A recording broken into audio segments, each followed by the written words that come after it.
Pola manipulasi keuangan desa, dongeng sarkas yang terlalu nyata. Halo warga desa, warga kota, dan warga yang masih menunggu cairan BLT sejak zaman kerajaan. Selamat datang di dongeng sarkas hari ini. Bagaimana laporan keuangan desa bisa berubah jadi naskah fantasi? Tenang, ini bukan tutorial, ini edukasi publik. Kita bahas pola yang sering terjadi supaya masyarakat bisa melek dan ya, biar kalau ada yang nakal langsung merasa kepanasan sedikit. Bab 1. Markup, seni menggembungkan angka tanpa pompa. Di desa-desa tertentu ada seni unik bernama markup. Ini seni menggembungkan angka tapi bukan balon, melainkan harga barang. Misalnya, semen di toko Rp60.000. Di laporan, tara, Rp90.000. Keren ya? Hidup memang penuh keajaiban.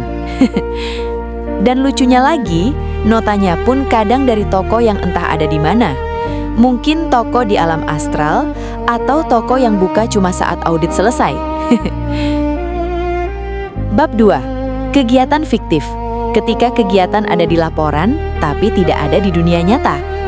Kalau Marvel punya multiverse, sebagian oknum punya multi laporan. Ada pelatihan UMKM, ada workshop, ada rapat 10 kali. Warga? Lah, kagak pernah tahu. Jadi kegiatan itu mungkin hanya berlangsung di PowerPoint, bukan di dunia nyata. Iya kan? Di PowerPoint semua terlihat indah. Bab 3. Proyek yang dibangun dengan teknik Thanos. Teknik Thanos itu sederhana. Separuh hilang entah kemana. Volume pasir hilang separuh. Semen hilang seperempat.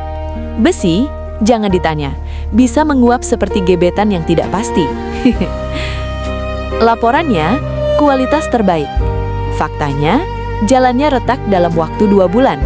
Jembatannya goyang sebelum dilewati. Sampai sapi pun bingung mau lewat atau enggak. Bab 4. SPJ, Surat Pertanggungjawaban atau Surat Penyusun Jadi-Jadian. SPJ ini menarik, kadang dibuat setelah uangnya habis, jadi semacam kegiatan time travel. Dan nota-notanya kadang baru dicetak semalam sebelum audit, hangat, fresh from the printer. Ada juga tanda tangan yang dipinjam, bukan dipalsukan, cuma ya dipinjam, demi kerapihan administrasi katanya. Iya ya.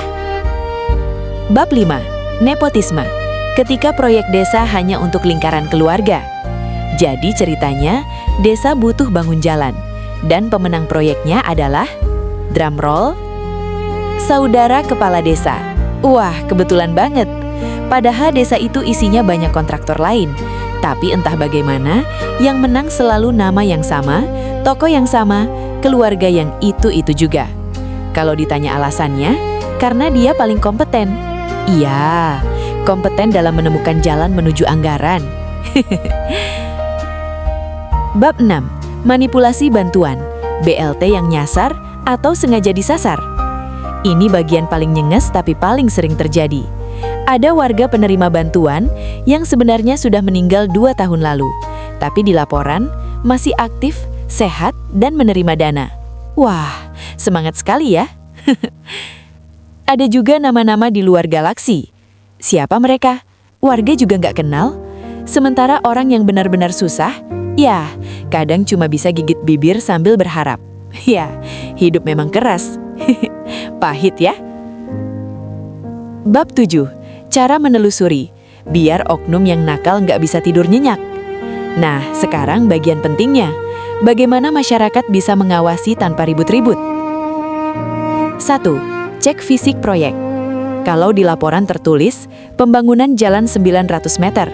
Ya tinggal diukur, pakai meteran, pakai aplikasi HP juga boleh. Kalau yang dibangun cuma 500 meter, ya itu bukan salah jalan, itu salah anggaran. 2. Papan informasi anggaran desa.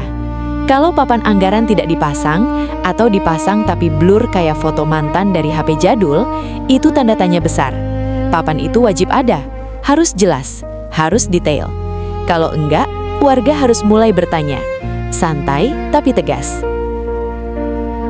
3. Bandingkan harga di laporan dengan harga pasar.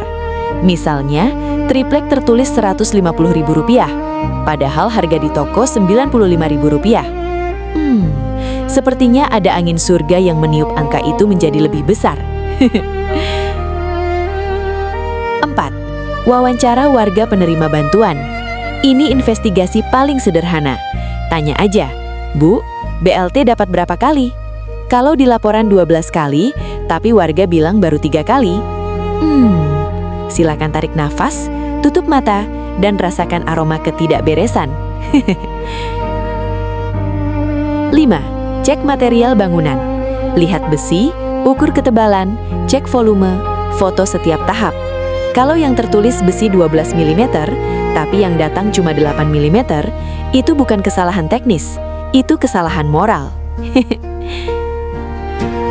6. Gunakan jalur resmi laporan.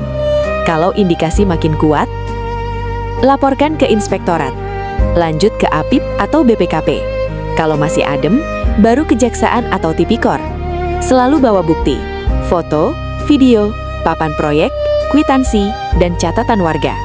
Tapi ingat, lapor jangan sendirian. Kalau bisa minimal bertiga, biar terasa seperti tim investigasi Avengers Desa. Bab 8. Penutup. Dongeng yang semoga tidak terjadi di desamu. Kita sudah bahas pola-pola manipulasi laporan keuangan desa. Sekali lagi, ini bukan cara untuk melakukan kejahatan. Ini edukasi untuk masyarakat, biar lebih melek dan lebih berani mengawasi. Karena uang desa itu bukan milik kepala desa, bukan milik perangkat, bukan milik oknum. Itu uang warga, uang ibu-ibu yang dagang di pasar, uang petani yang bangun subuh, uang keringat semuanya. Kalau ada yang berani main-main, ya, semoga tidur mereka nggak nyenyak setelah nonton video ini. Terima kasih sudah mendengar dongeng panjang ini. Semoga ini tidak terjadi di desamu.